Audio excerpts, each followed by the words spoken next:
Om Tat Sat.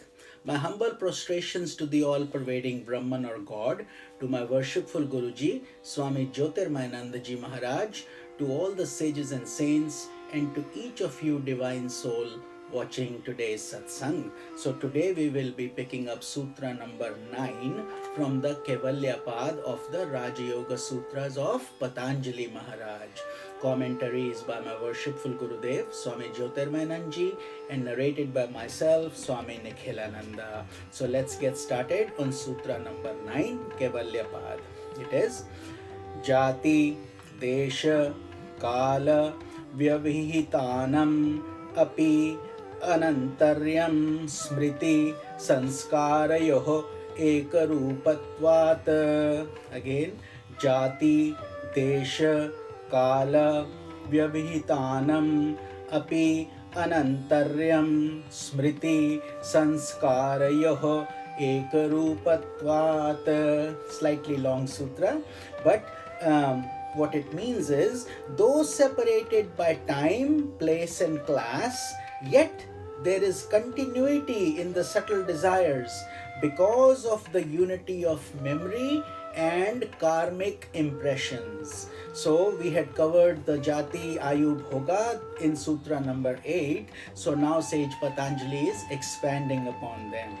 Meaning, karmas have been performed in different births, at different times, in different places, and yet by the force of memory, those karmas that are to fructify come together, and they give rise to corresponding vasanas or subtle desires in the mind. This is due to the power of memory. So all these karmas from all your different bodies, different births, they don't just vanish. They are all there in your unconscious, waiting to be sprouted at some time or the other. And therefore the cycle of life and death in different embodiment continues till we consciously change that process. So this is how these karmas, the vasanas or subtle desires that are coming, again due to the power of memory inside the subconscious. God has provided us with that, where even all these births at the conscious level we don't know, but at the unconscious level there is this deep intelligence working and pulling the good and the bad karmas at different times. So for example, human karmas that are to fructify in a certain human embodiment blend together, even though the embodiment in which they were generated might not have been consecutive. So if a person was a human, then he became an animal, and then or a plant, and then eventually became a human again. So now when the time for those samskaras come, it is the memory is able to transcend the births and pick up all the samskaras from the human embodiments. So very deep sutra this is, in which they were generated, and even if they are not consecutive, it doesn't matter. The system we have, the computer, God's computer that we have inside is much more powerful than any human computer we can come up with.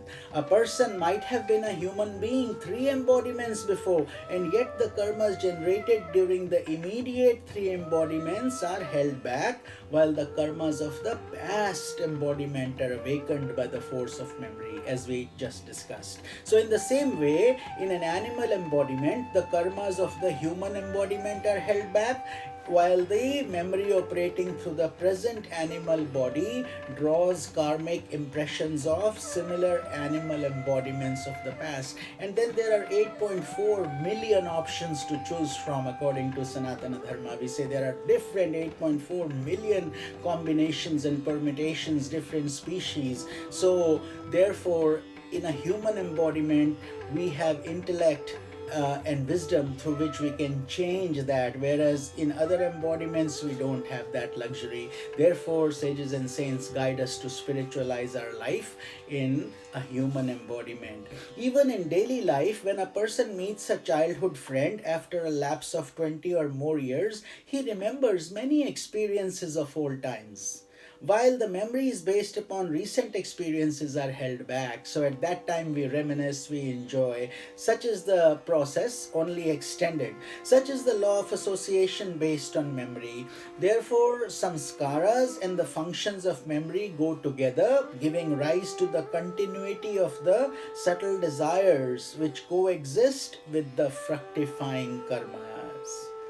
I hope you're enjoying these sutras, and if you are, please continue to share and subscribe to this satsang channel. It is extremely profound because it brings us the mysteries of Sanatan Dharma and from sages and saints that will help us tremendously if we are walking on this path.